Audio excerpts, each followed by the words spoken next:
Igor Jankę, dzień dobry, to jest Układ Otwarty, niezależny program o Polsce i świecie. Dziś o Niemczech, o niemieckiej gospodarce i w ogóle o niemieckim rozwoju cywilizacyjnym. Co się dzieje z Niemcami? Dlaczego tak na wielu polach zwalniają i dlaczego tak ciemne chmury wiszą nad Niemcami? Jakie to chmury? O tym za chwilę porozmawiam z moim gościem. Jak zawsze pozdrowienia dla wszystkich Państwa, którzy wspierają Układ Otwarty.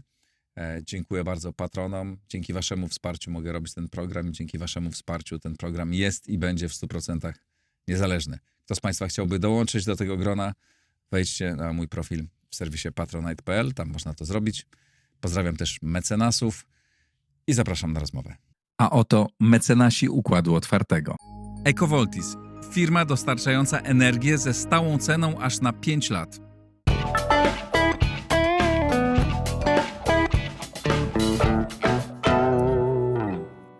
Krzysztof Mazur, Uniwersytet Jagielloński, autor kanału Geoekonomia. Dzień dobry. Dzień dobry do Państwa.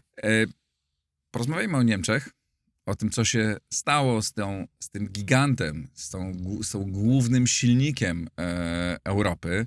Pretekstem do naszej rozmowy jest książka, która się ukazała o znamiennym tytule Kaput, napisanym nie przez jakiegoś oszalałego germanofoba z Polski, tylko przez mainstreamowca, byłego szefa Financial Times.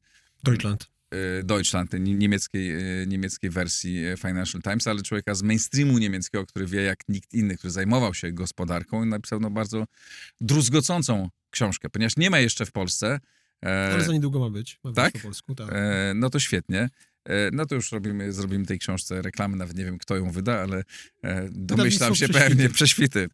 Pozdrawiamy Prześwity, to znakomite wydawnictwo. Nawet nie wiedziałem. No dobra, opowiedz przede wszystkim dlaczego, co się dzieje dzisiaj, może tak, zacznijmy, co się dzieje dzisiaj z Niemcami, a potem o tym, dlaczego tak się dzieje. Słowo kaput nie odnosi się do całej niemieckiej gospodarki, bo to byłoby trochę absurdalne stawiać taką tezę. To zawsze będzie duży rynek wewnętrzny, to zawsze będzie ważny gracz gospodarczy, pewnie przez długi czas jeszcze największa gospodarka europejska. I nasz główny partner handlowy. I nasz główny partner handlowy, ponad 6% naszego PKB jest gdzieś tam absorbowany przez Niemcy, więc jakby to też dla nas bardzo istotny kontekst. Natomiast słowo kaput odnosi się do cudu gospodarczego, tak? Czyli autor Wolfgang Münchau mówi, jest koniec tego cudu. Jakby to wszystko, co się wydarzyło między 2005 a 2015, to była kolejna taka dekada, bo tych cudów było chyba 3 przynajmniej w tej powojennej historii Niemiec, to się skończyło. I oczywiście my tak na takim najbardziej podstawowym poziomie czujemy, że to się skończyło dlatego, że po pierwsze ten przemysł niemiecki był dumpingowany przez bardzo tani gaz z Rosji. Wojna w Ukrainie odcięła ten kurek, więc wiadomo, że tutaj jakby jest jedno uderzenie w konkurencyjność tej gospodarki. Druga, no to jest kwestia Chin. Niemcy przez bardzo długi czas stawiały i zarówno na budowanie, na przykład w obszarze automotive, fabryk w Chinach, dlatego że to był dla nich gigantyczny rynek wewnętrzny, na przykład dla Mercedesa, Volkswagena. Natomiast z drugiej strony też wiele poddostawców było z Chin, więc te wojny handlowe siłą rzeczy uderzają i w jedno i w drugie, tak? I można mniej sprzedawać na tamten rynek i musimy zamienić chińskich poddostawców innymi, więc jakby to też uderza w tą konkurencyjność. No i oczywiście jest jakby ten trzeci wątek tej zwijania się globalizacji. Niemcy były tutaj forpocztą tego wolnego handlu, no bo to gospodarka oparta na eksport, więc dla nich globalizacja się bardzo opłacała. Więc jakby te 3 elementy, takie duże 3 trendy, wojna w Rosji, wojna handlowa z Chinami, zwijanie się globalizacji, uderza bezpośrednio w tą konkurencyjność. Natomiast ale jeszcze ileś rzeczy zrobili wewnątrz, sami podejmując rozmaite decyzje albo nie robiąc pewnych rzeczy. Dokładnie. Natomiast ta książka Münchaua jest ciekawa, bo on stawia taką tezę, że te rzeczy to są tak naprawdę tylko naskórek. No właśnie. Bo pod tym jest jeszcze bardziej podstawowy problem i on to w takim jednym zdaniu można powiedzieć, że zamyka. Nie jest problemem już jak produkujemy, tylko co produkujemy, tak? Bo te 3 rzeczy, o których powiedziałem, gaz, poddostawcy i tak dalej, no to jest kwestia tego, że produkujesz jakąś rzecz, którą się świat potrzebuje, no ale niestety musisz mieć teraz wyższe koszty, nie? Więc jakby masz mniejszą marżę. Natomiast on mówi, nie, problemem podstawowym jest to, że my zaczynamy jakby odstawać od reszty świata, bo to, co produkujemy, jest archaiczne. Ja sobie to trochę tak nazwałem w kontekście jakby pewnej autorskiej recenzji, że to jest powiedzenie takiej tezy, Niemcy świetnie wykorzystały drugą rewolucję przemysłową, w centrum której był silnik spalinowy, ale fatalnie zabrały się, czy przespały rewolucję cyfrową, w centrum której jest komputer osobisty. I to można na wielu przykładach pokazywać. A chyba takim najbardziej znamiennym jest to, że jak popatrzymy sobie na to, co właśnie Niemcy produkują, to na przykład taki mamy obrazek, 2015 rok, ten koniec tej złotej ery Merkel, no i 25% tych największych niemieckich firm na tym indeksie DAX to jest chemia. tak? 17% automotive, ale nie elektryki, które teraz są coraz bardziej jakoś tam rosnące, tylko samochody spalinowe. I jedno i drugie uzależnione od taniej energii. Dokładnie. I 14% taki tradycyjny przemysł, nie? Jakbyśmy zaczęli szukać tam NVIDIA, jakbyśmy tam zaczęli szukać mikroprocesorów, IT, to właściwie tam jest raptem kilka procent, nie? Takim największym niemieckim, jedynym właściwie, można powiedzieć, globalnym graczem, no to jest firma w obszarze IT, to jest firma SAP, produkująca oprogramowanie dla zarządzania firmami, nie? A poza tym tak naprawdę nie ma niemieckich dużych firm, które byłyby w tym obszarze dzisiaj najbardziej rentownym, wynikającym właśnie z rewolucji cyfrowej, rewolucji sztucznej inteligencji. Praktycznie Niemcy tutaj są nieobecni, nie? I ta chemia się zwija, automotive się zwija, a IT nie ma i to jest chyba ten podstawowy problem dzisiaj niemieckiej gospodarki. Spróbujmy to rozłożyć na czynniki pierwsze i omówić po kolei te wszystkie rzeczy, bo każda z nich jest bardzo, bardzo ciekawa. No zacznijmy od chemii i przemysłu samochodowego, który z jednej strony, jak rozumiem, był bardzo uzależniony od taniego gazu z Rosji. Z drugiej strony był bardzo uzależniony od Chin, no bo jak mówisz, albo produkowali, albo bardzo dużo rzeczy stamtąd biorą, rozmaitych kawałków potrzebnych do wyprodukowania tego samochodu i w tej chwili to wszystko się zaczyna rozsypywać. Tak, no chemia oczywiście bardzo traci na wszystkich tematach związanych z Zielonym Ładem, no bo to jest i powiedzmy brudna część przemysłu, tak, i też przemysł bardzo energochłonny, więc wysokie ceny energii bardzo uderzają w jej konkurencyjność, no i to na przykład na wynikach firmy BASF, takiego giganta niemieckiego można dostrzec, no po prostu BASF przenosi swoje fabryki z Niemiec i do Azji, nawet do Stanów Zjednoczonych i szukając właśnie bardziej liberalnych zasad produkcji i szukając taniej energii. Więc jakby to widać wprost. Natomiast przecież to Niemcy były promotorami Zielonego Ładu. No to jest w ogóle jakiś przeciekawy temat. Nie wiem, może na chwilę go zostawmy, jeszcze porozmawiamy o tym automotywie, bo zaraz do niego wrócimy, bo to jest rzeczywiście bardzo, bardzo interesujące pytanie. Natomiast w przypadku automotywu to jest coś takiego, że my mówimy elektryk, samochód spalinowy, wydaje nam się, że to jest trochę to samo, nie? Natomiast z perspektywy technologicznej widać, że tak naprawdę to jest w elektrykach dużo ważniejsze jest software, czyli jakby sposób zarządzania całą tą też danymi, to idzie w kierunku tych samochodów też autonomicznych, no a z drugiej strony bateria. No tam nie ma silnika przecież. A silnik właśnie. Tam jest skorupa, dokładnie. komputer i bateria. Dokładnie. Więc jakby widać, że w momencie, kiedy niemiecka myśl technologiczna tak mocno w detalach była wyspecjalizowana w tych samochodach spalinowych, no to tak naprawdę oni w bardzo długi czas tak naprawdę traktowali te samochody elektryczne jako pewnego rodzaju, nie wiem, czy zabawkę, czy coś niepoważnego. Jest takie słynne zdanie w 2014 roku wypowiedziane na targach w Genewie motoryzacyjnych, gdzie szef Rady Nadzorczej Volkswagena powiedział, patrząc na Teslę, powiedział, nie mam na to miejsca w garażu, nie? Czyli jakby generalnie było takie podejście pod tytułem, to jest nic poważnego, bo poważne to musi mieć ten silnik spalinowy. No i nagle się okazuje, że znowu tutaj wchodzi też ten kwestia, sami Niemcy dotowali tak naprawdę powstanie branży czy sektora elektryków, no a niemieckie koncerny tak jakby chciały zamknąć oczy, wsadzić głowę w piasek, uznać, że tak naprawdę ta rewolucja się nie wydarzy. Mnie to przypomina trochę branżę, którą znam znacznie lepiej, czyli media, które na początku lat 2000, kiedy pojawił się Google, kiedy pojawiły się pliki cookie, kiedy pojawiły się wyszukiwarka, jakby tego cały czas nie właścicielom cały czas się wydawało, że będziemy zawsze robić ten papier, produkować i że to jest wszystko jedno, czy papier, czy nie papier, bo to nie w tym problem był, w tym, że nie zrozumieli w ogóle, że to się że treści się rozproszą po całym świecie i system publikowania reklam się kompletnie zmieni, który uderzył w te wszystkie tradycyjne media, zwłaszcza prasę, nie? Trochę podobnie. I nagle się okazało, że ten portal wyborczej internetowy tak naprawdę utrzymuje tą gazetową, znaczy tą papierową część. A to i tak cud, to i tak jest dobry bo to i tak jest pozytywny biznesowo przykład tego portalu, który się utrzymał, bo wiele innych ma znacznie gorzej. I znowu, ja nie stawiam tezy, że automotive zupełnie upadnie i Wolfgang Miesiał również nie, natomiast on jakby to pokazuje trochę przez analogię sektor zegarków, nie? Że w sektorze zegarków po prostu pojawienie się elektrycznych, czy elektronicznych, czy smartwatchy, czy innych, no to po prostu wywróciło do góry nogami tam hierarchię.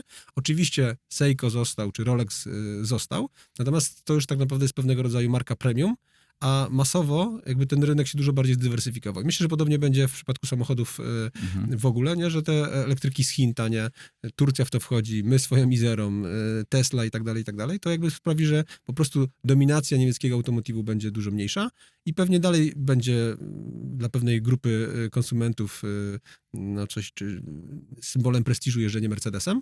Mercedes zupełnie nie zejdzie z rynku, natomiast rzeczywiście jest tak, że ten tort do podziału będzie dużo bardziej zdywersyfikowany i dla niemieckiej gospodarki zostanie dużo mniej do złapania. Natomiast jest to ciekawe pytanie, które postawiłeś. No właśnie, Jak bo oni sami do tego doprowadzili? Niemcy, z czym nam się Niemcy kojarzą? Ze strategicznym myśleniem. Tak jak sobie narzekaliśmy na naszą politykę, zwłaszcza naszą politykę gospodarczą, a w ogóle nasze takie myślenie, prawda? No to u nas to tak wszystko od ściany do ściany, od przypadku do przypadku, ale Niemcy to nie dość, że te uniwersytety, ta myśl, ten przemysł, który współpracuje z polityką, racjonalnie myślący czołg, który powoli może zmienia te swoje tory, ale jedzie zawsze w dobrym kierunku. A tu okazuje się, że oni jakoś...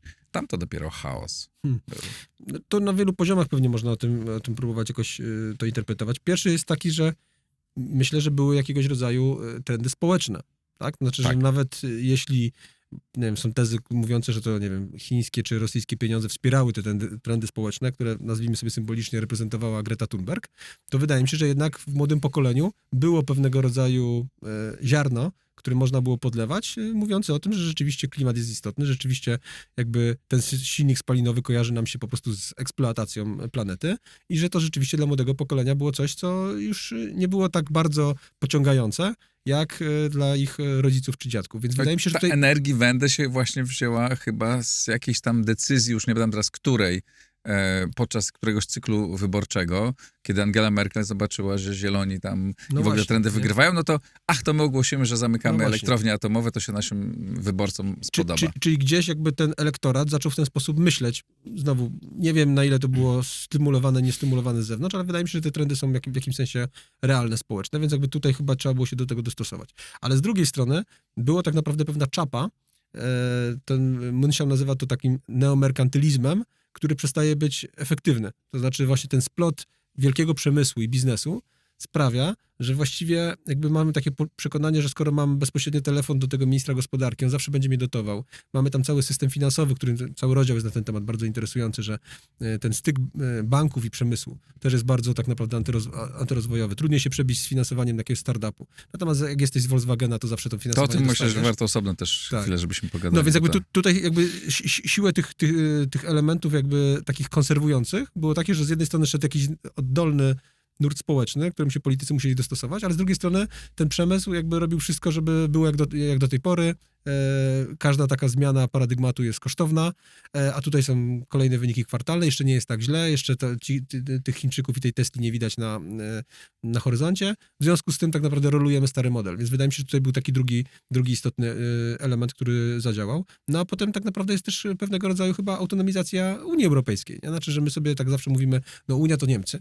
Nie? Ale popatrzmy sobie na Ursulę von der Leyen, nie? Ona jest niby niemieckim politykiem, niby jest drugą kadencję przewodniczącą Komisji Europejskiej, ale wygląda na to, że ona w wielu kwestiach tak naprawdę idzie w poprzek do niemieckich interesów, co pokazuje, że następuje pewnego rodzaju... Ale co masz na myśli na przykład? No, mam na myśli to, że ona jest przecież dużo bardziej jakby nastawiona w pierwszej kadencji, bo na Zielony Ład, nie? Jakby spotykaliśmy się z przedstawicielami niemieckiego przemysłu i oni sami w kuluarach, co prawda, mówili, no, że ta komisja trochę jednak za ostro idzie, nie? Że te plany Fit for 55 jakby są nierealistyczne, nie? No, ona to jednak ale niemiecki rząd nie buntował się. No więc znowu, to jest jakiegoś rodzaju też gra, która się toczy, natomiast ta autonomizacja Unii, która w pewnym momencie, taka była moim zdaniem refleksja, tak? Znaczy, że już wiele innych elementów wyparowało z tego projektu europejskiego i Zielony Ład jest takim nowym, a może ostatnią wielką opowieścią uniwersalistyczną o planecie,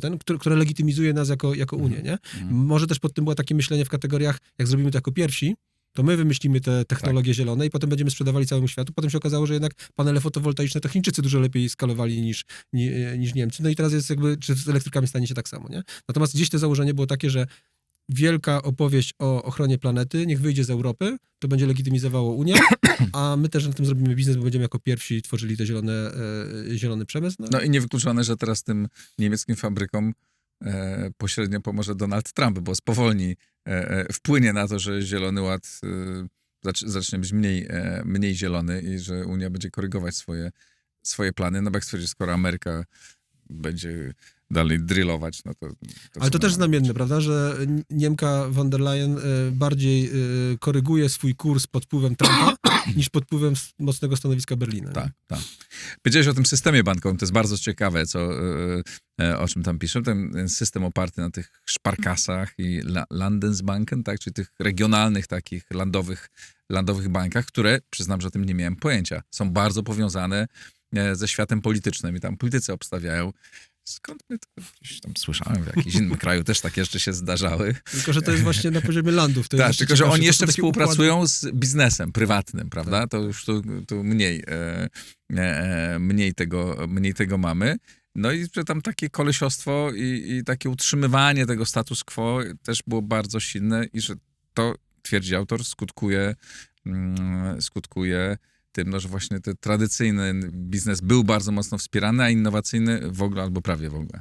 Tak jest. No, to są powiązania też takie związane z pewną ścieżką kariery w ogóle w Niemczech, nie? Że jakby jest pokazane, że on tam przywołuje przykład takiej prawniczki, która chyba była jakąś tam jej koleżanką z roku, no i ona właśnie dostaje tą pracę w tej nie wiem, kasie, bo to trochę skoki mi się też kojarzą, jakby takim landowym bankiem, dlatego, że jej ojciec jest tam ważnym, prominentnym politykiem od wielu, wielu lat, ale tak naprawdę to jest traktowane na zasadzie, tutaj nauczysz się pewnego rodzaju deep state'u, jak chodzą pewne realne interesy, ale to właściwie jest dla ciebie krok do potem kariery, czy to na poziomie landu, czy to na poziomie Bundestagu, no ale już jesteś w jakimś sensie wyedukowany, jak ten system naprawdę chodzi, gdzie są gry interesów. Więc jakby to też jest ciekawe, że jakby ta kariera, biznes, potem polityka, przemysł, one jakby te trzy światy się ze sobą w naturalny sposób łączą. Do czego takim chyba największym w Polsce znanym symbolem jest Gerhard Schröder, prawda? Znaczy, że to właściwie to jego przechodzenie, zmienianie tych kapeluszów między politykiem, a potem członkiem Rady Nadzorczej tej czy innej spółki gazowej, to właśnie pokazuje, że to dla Niemców przez długi czas tak naprawdę było raczej pozytywne, bo ten polityk właśnie nie jest oderwany, nie jest populistą, tylko on realnie reprezentuje interesy tego przemysłu. Natomiast jak długo jest dobrze, to jest dobrze, ale jak to okazuje się, że jednak to jest właśnie taka czapa, która konserwuje stary układ, dochodzi do jakiejś dużej rewolucji właściwie paradygmatu technologicznego, no to właściwie się okazuje, że to jest dysfunkcjonalne i to właśnie ten Münchau opowiada. Mhm. No i skutek jest taki, że z jednej strony, tak jak mówiłeś, wśród tych największych firm niemieckich nie ma firm technologicznych, a wśród największych firm technologicznych na świecie nie ma firm niemieckich. No a teraz schodząc na taki niższy poziom, no to jeżdżąc do Niemiec widzimy tak, że internet chodzi nam gorzej, że w ogóle poziom, z tego co słyszę z opowieści różnych znajomych, którzy tam albo mieszkają, albo bywają, że poziom usług cyfrowych jest dużo niższy niż u nas. W ogóle to jest tak, że ja tam widzę też taki kulturowy wręcz niechęć albo niedowartościowania tej sfery cyfrowej. Można byłoby znowu tym paradygmatem dwóch rewolucji przemysłowych powiedzieć sobie tak, ta druga rewolucja przemysłowa jest bardzo konkretna, bo ona właśnie stawiała na mechanikę. A ta trzecia jest taka trochę bardziej enigmatyczna, tak? Znaczy tam w centrum jej są jakieś bity, jest 0, 1, jest jakieś dane, jakieś informacje, to jest dużo mniej uchwytne. Być może jest tak, w ogóle, że w niemieckiej kulturze ten silnik jest czymś konkretnym, ta chmura, ta sztuczna inteligencja, te bity są czymś mniej uchwytnym, mniej przez to szanowanym. I tu znowu można podać za książką bardzo wiele ciekawych przykładów. No na przykład taki przykład, że jeszcze za czasów Kohla promowane było przez państwo bardzo długo analogowa telewizja kablowa jako alternatywa dla internetu. Nie? No to jakby wydaje się być takim dość odważnym stanowiskiem. Nie? Drugi taki przykład. Odważne stanowisko. Dobre. Drugi taki przykład, no to mamy tam rozmowę z ważnym tam menadżerem, inżynierem Siemensa, który w połowie lat 90. mówi, że tak naprawdę te telefony analogowe, które pamiętamy, gdzie się tam wykręcało na cyferblacie numer, to one tak naprawdę są bardziej przyszłością niż te smartfony, niż te telefony komórkowe. Nie? Znaczy smartfonów jeszcze nie było, ale telefony komórkowe. Bo te telefony komórkowe są takie właśnie, oni tak, to trochę też jest takie właśnie paternalistyczne pod tytułem, to jest takie kobiece.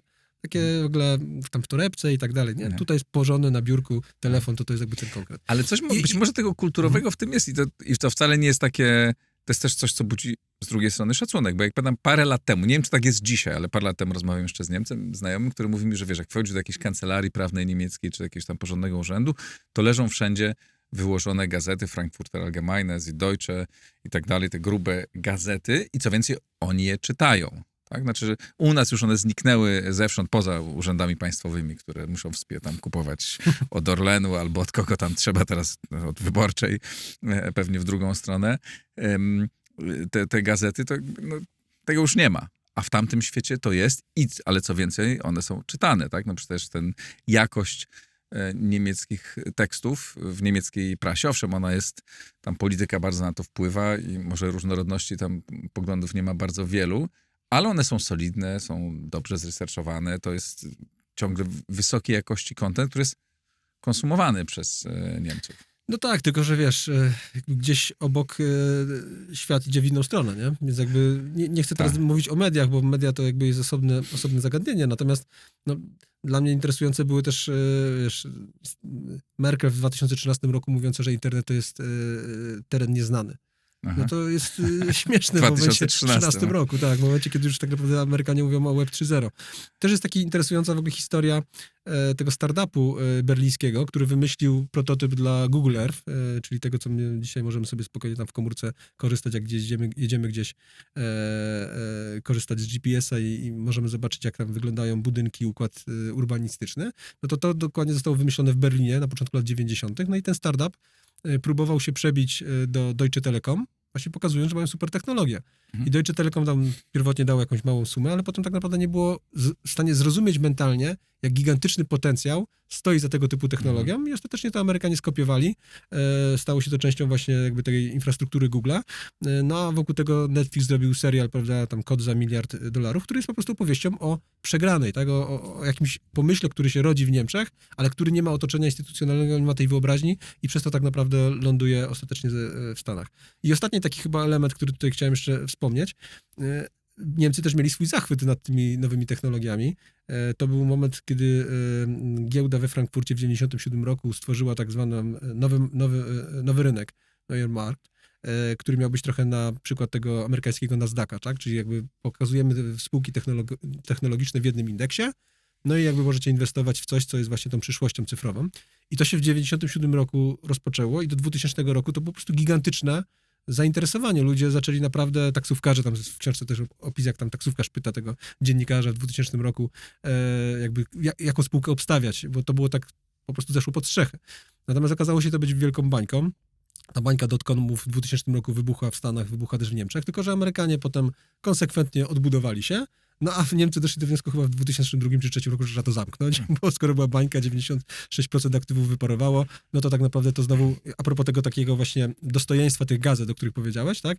Tu mamy świat, który kontrolujemy, tego świata do końca nie rozumiemy, boimy się go, w związku z tym najlepiej go zamknąć, pewnie świat przyzna nam rację. No okazało się, że jednak tak nie jest. Dzisiaj amerykańska giełda stoi na 7 dużych spółkach technologicznych, no a niemiecki, mówię, giełda poza SAP-em nie ma tak naprawdę spółek IT. No, tu przytoczę jedną anegdotę, chociaż już też mnie irytuje takie nasze schadenfreude. My oczywiście się cieszymy, jak że Niemcom źle idzie, także jesteśmy w czymś lepsi, ale jeszcze pozwólcie państwo tą jedną anegdotkę, bo jest smaczna, o wyścigu internetu z koniem. Jest taka historia, tam fotograf w jakiejś miejscowości Schmallenberg-Oberkirchen miał dyskietkę, czy plik, który ważył 4,5 gigabajta i wysłał go siecią do klienta, do kogoś, kto mieszkał 10 kilometrów dalej. Jednocześnie dał dyskietkę, swoją drugą dyskietkę, dyskietkę jeźdźcowi, który koniem zawiózł. I jak koń dojechał z tą dyskietką, to tam jeszcze było 61% dopiero przeszło tego pliku, tak? I koń wygrał z internetem. Kluczowe jest pytanie, kiedy to było, już nie pamiętam dokładnie daty, no więc jak to było w 90 roku, to jeszcze zrozumiałe, jak to jest 2015, to już gorzej. Raczej to było chyba jakoś tam niedawno, nie? Ale to nawet jeśli to jest przerysowane, jeśli to jest złośliwe, no ale to dowcip zrobił Niemiec i opisał Niemiec, więc my nie winni. My tylko cytujemy. ale to pokazuje. Niedawno ja słyszałem opowieść mojego tam syna, mojego dobrego kolegi, który mieszkał w Berlinie, jak jego syn próbował załatwić sobie przedszkole. I chodził z papierami od przedszkola, musiał wypełnić ileś tam formularzy i od przedszkola do przedszkola musiał fizycznie chodzić, te papiery składać. Zero szans na złożenie tego przez internet, na sprawdzenie, w którym przedszkolu jest miejsce, jakaś procedura już dla nas kosmiczna, więc no tam jest jeszcze ciągle tyle rozmaitych rzeczy. To ja powiem o tym poczuciu wyższości. No, pamiętajmy, niemiecka gospodarka wobec Polski to jest 5,5 razy większa. No. Jeżeli chodzi o PKB na głowę, 2,5 razy Tak. więcej. Więc jakby to jest ciągle gospodarka, która jest dużo większa, dominująca w tych podstawowych liczbach nad nami. I tak jak powiedzieliśmy, raczej polskie firmy się martwią tym, że Niemcom źle idzie, no bo Znaczy, to nie jest dla nas dobrze, że tam źle idzie. To nie dla nas dobrze. Natomiast to, co trochę ta książka też nam robi, to odkłamuje taki obraz pod tytułem zawsze musimy być tymi dostawcami Tak. czegoś, co jest niskomarżowe. Nie, tu widać wyraźnie, że właściwie jeżeli naszym potencjałem są programiści, naszym potencjałem są spółki IT, to my właściwie powinniśmy robić wszystko, żeby próbować uzupełnić te luki niemieckiego biznesu, wchodząc w kooperację z kimś, kto produkuje, powiedziałbym, bardziej taki materialne jakieś produkty na eksport. Nie musi to nawet być to samochody. Natomiast my możemy robić dla niego software. Tak. Prawda? No Możemy pomóc Niemcom wyjść z kryzysu. Wydaje się, że mamy jakby pewnego rodzaju ciekawą kompetencję do zaproponowania. Oczywiście inne jest zagadnienie, na ile Niemcy są gotowi przyjąć tego typu partnerstwo, tak? Bo to też jest w tej książce powiedziane, że właściwie gdzieś tam Niemcy przegrywają też tę globalną walkę o talenty. Że jak sobie popatrzymy na to, jak wygląda ten szczyt zarządzających w Niemczech, to są po prostu rodowici Niemcy i w dużej mierze ciągle mężczyźni. Natomiast jak sobie popatrzymy na Dolinę Krzemową, to widzimy, że CEO Google się urodził w Indiach, CEO Nvidia się urodził na Tajwanie, CEO Xa czy Tesla urodził się w RPA, więc widać, że tam jakby przekonanie pod tytułem jedź do Stanów Zjednoczonych i jak naprawdę masz pomysł, talent, pracowitość, to możesz wejść na sam szczyt tej piramidy społecznej. Jakby jest to w jakimś sensie potwierdzone w faktach. Tak. W Niemczech tak nie jest, nie? Więc dlatego jakby, i to też się przekłada potem na tych kontrahentów, że jeżeli wiele polskich firm mówi, próbowaliśmy budować bardziej partnerskie relacje z Niemcami, oni zawsze patrzą na nas z góry, Tak. no to jest realny kłopot. Jedna też taka anegdotka, tu mój kolega, który dużo z Niemcami handluje, on mówi, na przykład w rozmowach biznesowych, ja znam niemiecki, ale znam też angielski. Oni są po drugiej stronie tymi, którzy w naturalny sposób mówią niemieckim jako swoim pierwszym językiem, to ja zawsze przychodzę na angielski. No bo jeżeli chcemy partnerskie relacje budować, to dlaczego ja mam grać jakby według twoich przewag tutaj konkurencyjnych, no to ty się musiałeś nauczyć angielskiego, ja się musiałem nauczyć angielskiego, negocjujmy po angielsku, nie? Więc to są tego typu elementy, które musimy jakby też sobie uświadomić w głowie, żeby przebijać tą taką niemiecki paternalizm względem polskiego biznesu, no to takich trików trzeba więcej stosować po to, żeby rzeczywiście pokazywać im, na samym końcu chodzi o biznes. My naprawdę możemy razem na tym zarabiać, a kultura nam trochę w tym przeszkadza, bo wy patrzycie na nas za bardzo z góry, nie? No, ten sam paternalizm dotyczy polityki, prawda, i podejścia niemieckiego do polskich polityków. Wszystko jedno, czy jednych, czy drugich, to już widzimy, że to wcale nie było tylko choroba antypisowska, tylko generalnie mają problem z obecną ekipą, również zbliżone, może nie dokładnie takie Pamiętam same zbliżone. takie seminarium w Oksfordzie, gdzie właśnie byli o Europie Środkowej, byli ludzie z Europy Środkowej, byli Niemcy, no i tam Brytyjczycy jako gospodarze. No i w pewnym momencie tam ja zadałem takie pytanie bardzo fajnemu i otwartemu analitykowi z Niemiec. Mówię, popatrzmy sobie na jakby tą wymianę handlową, popatrzmy sobie na te relacje. Wy z Grupą Wyszehradzką macie tak naprawdę poważniejsze partnerstwo niż z Chinami. Czy jest możliwe, żeby Polska czy Grupa Wyszehradzka była dla was kiedyś takim partnerem równorzędnym z Francuzami? Za naszego pokolenia, nie? On powiedział, it's hardly unlikely, nie? Jakby to się nie wydarzy. A między Francją, bo ja uwielbiam te statystyki o wymianie handlowej Niemiec i Francji, wiele razy Niemiec i Polski. Przecież nasza wymiana jest już prawie taka jak z Niemiec z Francją. Jest tam 190 i 170 miliardów. Nie? No, ale mentalnie to nigdy, nawet za naszego pokolenia, nawet za 30 lat, to nigdy nie będzie to samo, nie? Moim zdaniem to już wejdzie to następne, bo teraz jest cały czas to pokolenie, które pamięta, że te Polska to taka dziurawe drogi i kradą samochody, nie? I to muszą się nauczyć tego na nowo. Tego problemu nie mają inne państwa, które nie wiedziały po prostu dużo o Polsce, a teraz się dowiadują, że tu jest całkiem nieźle. Myślę, że ja myślę, że to szybciej pójdzie. Oby. Ale jest jeszcze jeden wątek dotyczący ceł chińskich, znaczy tej zaczynającej się wojny handlowej, na której, jeśli chodzi o Chiny, Niemcy w każdym wypadku stracą, nie? No bo albo nałożymy bardzo wysokie Jak nałożymy bardzo wysokie cła, no to owszem, na samochody chińskie to one nie będą przychodzić, ale wtedy tak samo będą cła na produkty, na te, nie wiem, półprzewodniki, rozmaite te metale rzadkie i rozmaite rzeczy, które Niemcy sprowadzają z Chin. Wtedy te ich samochody też będą musiały bardzo drożyć, więc dla nich tu nie ma specjalnie dobrego wyjścia. No, chyba największym problemem w ogóle niemieckiego automotywu teraz to jest wypieranie ich z rynku chińskiego.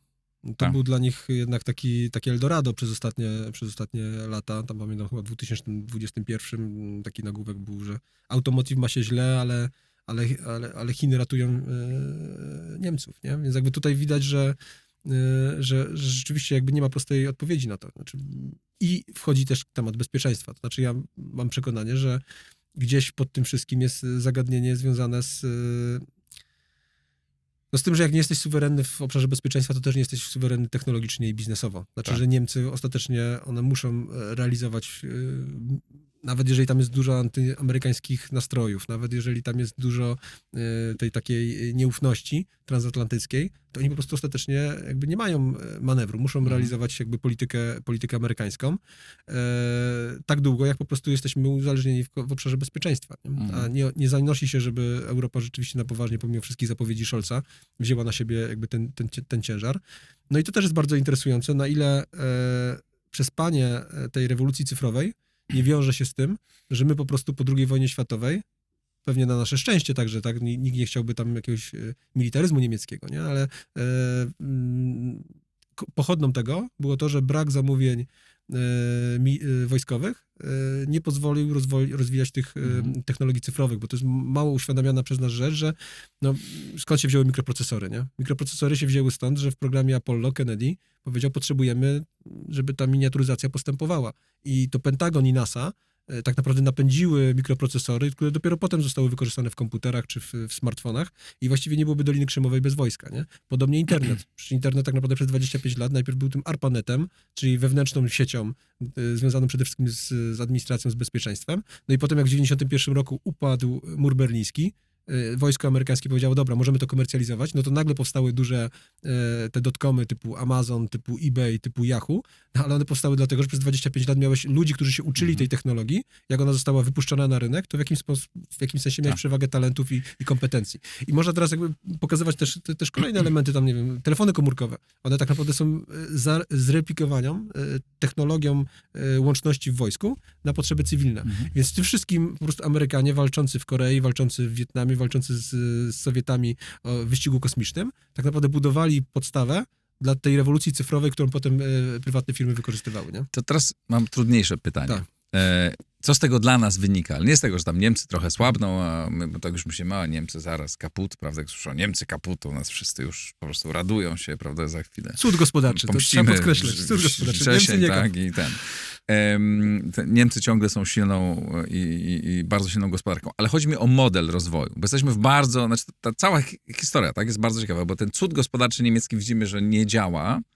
My jesteśmy w momencie takiego naszego cudu gospodarczego i z jednej strony zawsze nas fascynowało, czy jakby z taką dużą admiracją mówiliśmy o tym właśnie, jak niemieckie państwo jest zarządzane, że niemieckie państwo rozmawia z biznesem, tak, że niemieckie państwo słucha biznesu, a w wersji ekstremalnej to nawet myślę, że biznes rządzi państwem, nie? To pewnie to była ta przesada. A u nas z kolei państwo kompletnie ma w dupie biznes, zwłaszcza polski, zwłaszcza prywatny, wręcz polski przedsiębiorca to jest podejrzany gość. A nasze firmy się rozwijają pomimo kolejnych rządów, bo to średnio jest mniej więcej tak samo, z pewnymi różnicami, ale średnio jest podobna u wszystkich rządów. No i teraz my jesteśmy w momencie, kiedy się super rozwijamy, kiedy robimy też, a propos wojska, tak ogromne zamówienia i wojsko, armia, wydatki na obronność będą mieć ogromne znaczenie. No który z tych, jak przełożyć ten nowy model, nie wierzę, że to się stanie tam, myślę, że jeszcze parę lat to będzie mieć takiego chaosu politycznego i taki bardak nasz polityczny będzie trwał, no ale powiedzmy, że tam przyjdzie jakieś następne rozdanie. Jak ułożyć sobie dobry model gospodarczo-polityczny, biorąc pod uwagę to, co dzieje się w Niemczech, biorąc pod uwagę to, w jaki sposób myśmy osiągnęli ten sukces dotychczasowy, no i co zrobić, żeby był kontynuowany. Mhm. Myślę, że jakby tutaj trzeba popatrzeć trochę na zasadzie skali. Tak? Jeżeli Niemcy są po jednej skali tego przesadnego powiązania biznesu i polityki, a my jesteśmy po drugiej stronie skali, gdzie właściwie tak naprawdę to ten przedsiębiorca jest w jakimś sensie zwalczany, ciągle na wielu obszarach, no to tak naprawdę powinniśmy szukać przesunięcia się w kierunku środka, ale to nie oznacza, że skoro jakby pokazanie jest jakby tego drugiego strony tej skali jako pewnego zagrożenia, no to nie, to zostawmy to tak, jak jest, nie? Znaczy, czyli ja bym szedł w kierunku tego, żeby jednak polskie państwo myślało o tym, że musi tych przedsiębiorców mocniej wspierać, widząc zagrożenia polegające na tym, że jak te powiązania będą zbyt mocne, no to po prostu dojdzie do dysfunkcji i od strony politycznej, i od strony gospodarczej. Ale to nam kompletnie nie grozi. Myślę, że my spokojnie 100 lat jeszcze możemy się uczyć, jak wspierać polskich przedsiębiorców i dopiero za 100-150 lot może będziemy mieli te problemy, bo Niemcy zaczęli to robić w XIX wieku. Więc to jest jakby taka bardziej ramowa odpowiedź. Natomiast jeżeli chodzi o jakby stricte te zagadnienia, których dotykasz, no, ja myślę, że Bartosiak, popularyzujący tezę o tym, że potrzebujemy armii nowego wzoru, czy ile tych batalionów, ja nie jestem specjalistą od tych spraw, tak? Ale generalnie założenia pod tytułem Amerykanie się będą wycofywali z Europy, bo będą mieli problemy głównie w Azji i na Bliskim Wschodzie i my tutaj musimy wziąć na siebie większą odpowiedzialność i na tym ta armia nowego wzoru ma działać. No moim zdaniem obok tego musi być gospodarka nowego wzoru.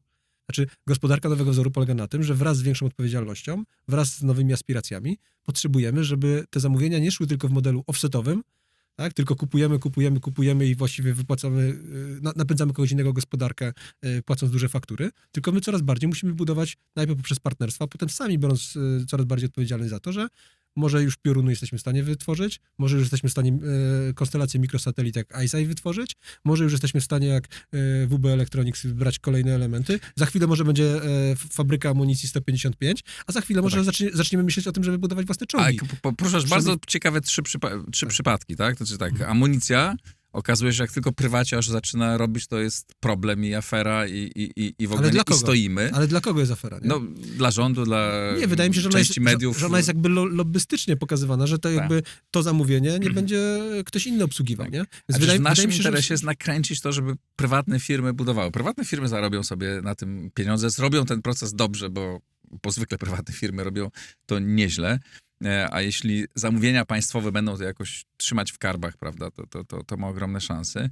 No ale prywatne polskie firmy, mieliśmy WB Electronics, który miał takie problemy, że musiał PFR kupić część udziałów, żeby polska armia się tym zainteresowała. Wspomniałeś ICEYE, mogę o tym powiedzieć, przyznaliśmy Rafałowi Modrzewskiemu, twórcy ICEYE, Nagrodę Obywatela Wolności w Instytucie Wolności. To jest też przykład taki, że ICEYE produkują mikrosatelity, no super innowacyjny produkt. To jest spółka polsko-fińska.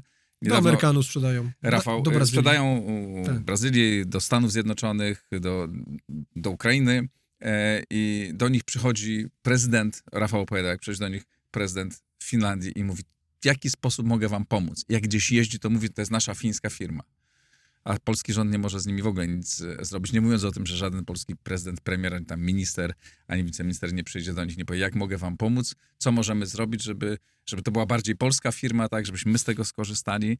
No, tracimy takie szanse. Oni sobie i tak dadzą radę. Już mają wartość tam miliarda, pewnie i pójdą w górę, tylko że my moglibyśmy bardziej na tym skorzystać. Miliard dolarów. Dolarów, tak, nie mówię o złotych. No, byli tacy wiceministrowie i ministrowie, którzy próbowali im pomóc.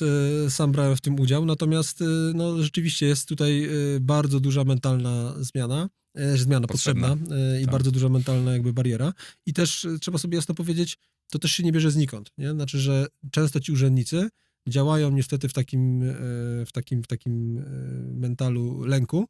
Po prostu to jest takie obiegowe, chyba już nawet mówiłem w tym podcaście podczas ostatniego spotkania, tak, że za zamówienie z IBM-a czy Microsoftu nikt nie pójdzie siedzieć. Tak? Ale jak zamówisz od polskiej firmy jakąś technologię, jakieś rozwiązanie, to już jest zawsze pytanie, zwłaszcza jak w przetargu brali duzi gracze zachodni. I to jest niesamowite, że my w naszych głowach sami sobie dokładnie ustawiamy tą poprzeczkę pod tytułem to jest łatwiejsze, kupić coś z zachodu, płacić za to faktury, niż wziąć coś, co tak naprawdę dużo bardziej przełoży się na naszą gospodarkę, nie? Ja ostatnio Gdzie byłem powinno na być dokładnie na odwrót, nie? rozmawiałem z taką grupą przedsiębiorców, znaczy na pewnym tam wydarzeniu gospodarczym z różnymi przedsiębiorcami, akurat poza Polską, to było w Stanach, ale z Polakami i oni po tej, generalnie to byli raczej ludzie, którzy podejrzewam, że wolą obecną władzę, nie? Ale po tym, co się dzieje i tam codziennie czytają, że ktoś dostaje tam wsadzany, zatrzymany, coś tam, to ja nie chcę nic z państwem robić, nie? Bo cokolwiek ja zrobię,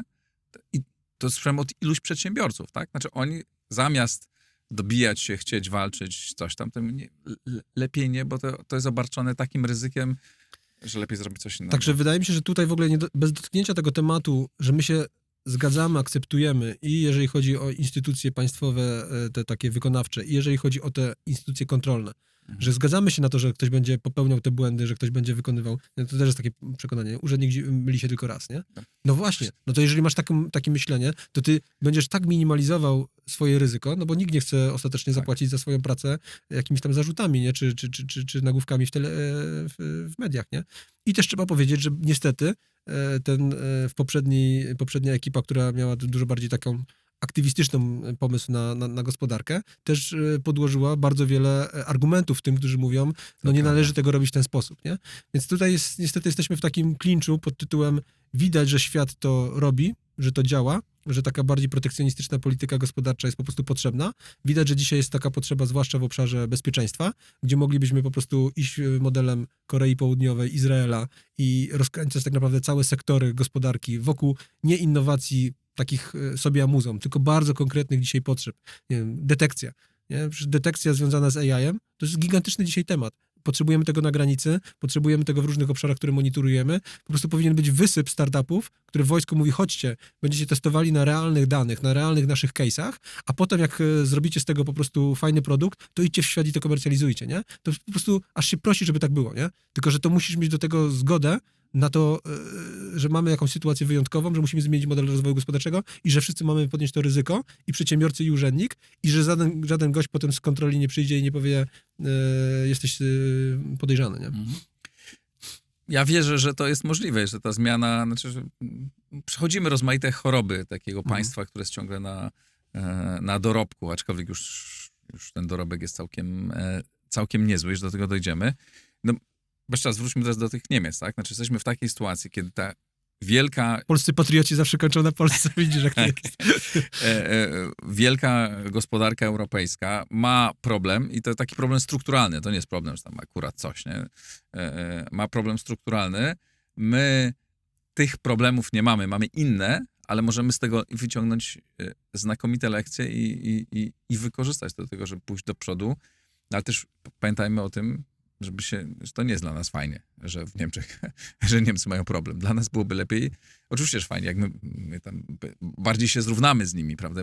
Będziemy mieć bardziej partnerskie relacje, co moim zdaniem się stanie już za chwilę, ale w naszym interesie jest to, żeby się z nimi dobrze ułożyć i może też wykorzystać tę ich trudniejszą sytuację, nie bardzo trudną do tego, żeby zaoferować im rzeczy, których my jesteśmy lepsi. Słuchaj, mam brata, który nie poszedł w takie tematy humanistyczne, jak my tutaj uprawiamy, tylko jest porządnym inżynierem po AGH-u i zajmuje się automatyką przemysłową.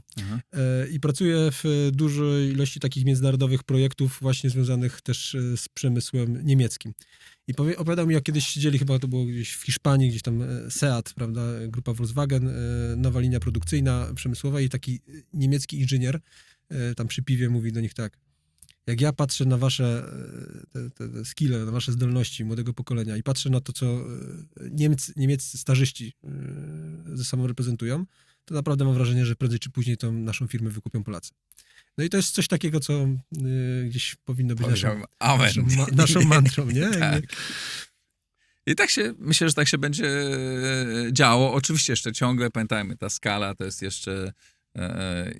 jeszcze dużo, ale idziemy w dobrym kierunku, tylko żebyśmy nie popełniali tych wszystkich błędów. Krzysztof, bardzo ci dziękuję. Fascynująca historia z tymi Niemcami. Pewnie gdzieś tam się odnajdą za jakiś czas. Dzięki serdeczne, Krzysztof Dziękuję Mazur. bardzo. Dziękuję bardzo. Bardzo jestem ciekaw Państwa opinii na ten temat. Napiszcie, czy waszym zdaniem my możemy dobrze wykorzystać tę sytuację, mądrze do tego, żeby zaoferować Niemcom nasze usługi, nasze produkty, wejść tam mocniej i odważniej na rynek i czy jesteśmy w stanie zmienić myślenie o państwa, o prywatnej gospodarce. Czekam na wasze głosy. Dziękuję bardzo i wspierajcie na patronite.pl. To bardzo ważne. Dziękuję bardzo. Pozdrawiam. Do zobaczenia.